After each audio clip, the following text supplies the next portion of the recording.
Well, we just showed you how the Reading Fightin' Phils fared last night. The Lehigh Valley IronPigs, meanwhile, opened up a 6-game series in Syracuse last evening. Got 4 hits from Donnie Sands and a league-leading 20th home run from Derek Hall, but it wasn't enough as the Pigs fell 5-4 to the Mets. Lehigh Valley now 40-33 overall this season, just 2 games shy of the midway mark of their 150-game regular season campaign. With that, we thought it was a good time to do a mid-season check-in on the club. Here to help us with that, 1/3 of our supremely talented IronPigs broadcast team, we welcome in Doug Heater. Doug, thanks so much for joining us this evening. I want to start at the top with first-year manager Anthony Contreras. How would you evaluate his first half in his first year at the helm? Well, on the pitching side of things, I think he's handcuffed a little bit on what he's been able to do because there's been so many pitchers. But as far as the way he handles the team, the way he's handled us, he's been outstanding. He reminds me a lot of Ryan Sandberg and the way Rhino was, we said, just a pure baseball guy. He's very structured. He's got a routine. He works extremely hard with the players. And I like the way that his approach has been. It's been a lot different than it's been the last couple of years, even when Dave Brundage was there.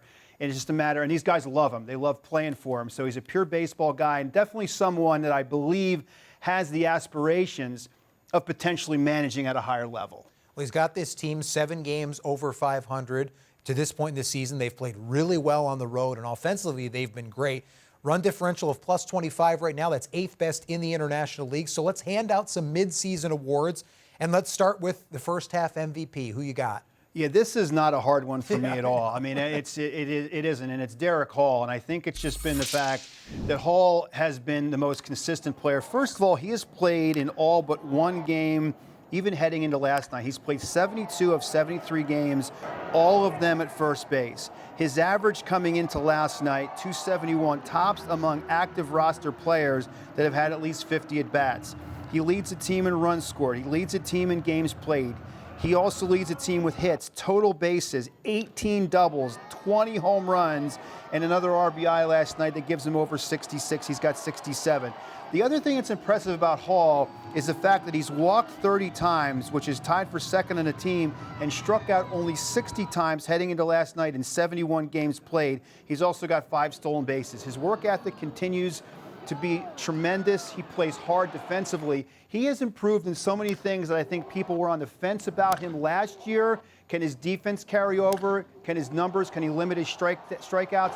He's done all that. Anthony Contreras was talking about Derek Hall, saying that every day is exactly the same for him, in sense that it doesn't matter, his preparation will be the same as he 0 for 4 the night before, or if he went 4 for 4 with 4 home runs.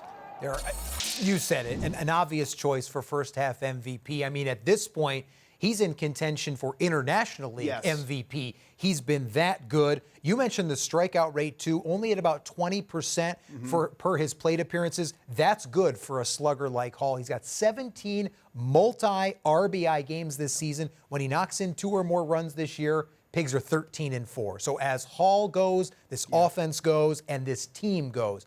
Start of the year, we asked you for an offensive player to watch. You said Derek Hall. Here we are at the midseason point. You were right on. But as far as a player who's maybe surprised you a bit in the first half of the season, who might that be? I think this was an easy one, too, and it's Dalton Guthrie. Now, he surprised a lot of people with the way he played to start the season. In his first 11 games, he was hitting .395, but then had an injury and didn't join the team, missed the second half of the month of April.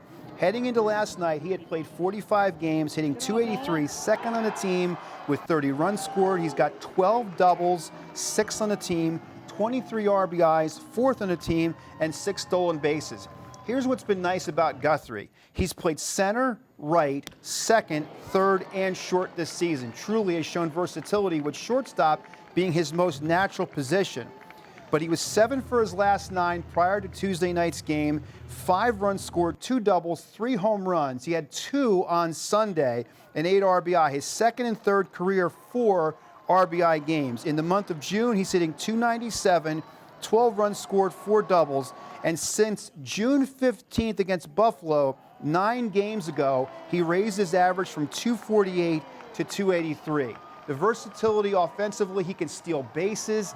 He's a tremendous team player. He's thinking team first when it comes to winning baseball games. but he told me in the beginning of the year, and I tell you what, a lot of people were surprised that he actually was with this team and not in Reading, that shortstop is his most natural position.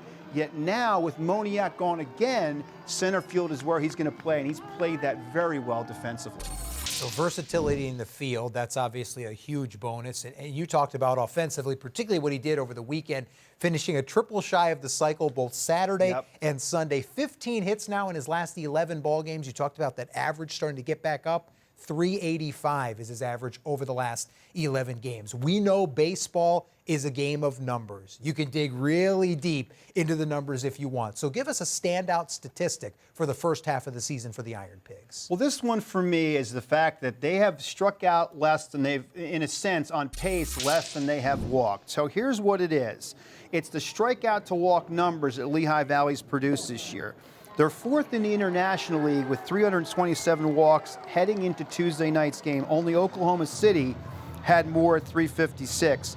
In their first 72 games played, they struck out 614 times, 11th fewest in the IL. Buffalo leads in that department, by the way, with 569. That's 8.52 strikeouts per game. Now, that sounds like a lot, but the numbers are way down from last year when we had guys striking out 3 and 4 times a game. They're also producing 4.9 walks per game. This team is a very, very disciplined at the plate. Guys like Maggi, who is maybe not the guy that's going to hit for average, but his pitch has played well. And some of your power hitter guys. Bonifacio's got a lot of walks. Hall's got a lot of walks. So that's what I think's been impressive. They've limited the strikeouts. They've knocked them down drastically, and their plate discipline has been much better. They've been drawing a lot of walks. Now, Donnie Sands is another player who's back in the catching role, who was injured for a while. He's another one that can draw a tremendous amount of walks. So this team really puts pressure on a pitcher to make sure they don't make mistakes. Base on balls, particularly early on in innings and leadoff spots, hugely effective in the offensive numbers. We already talked about how good this club's offense has been. And you mentioned up and down the lineup, guys being able to draw the free pass.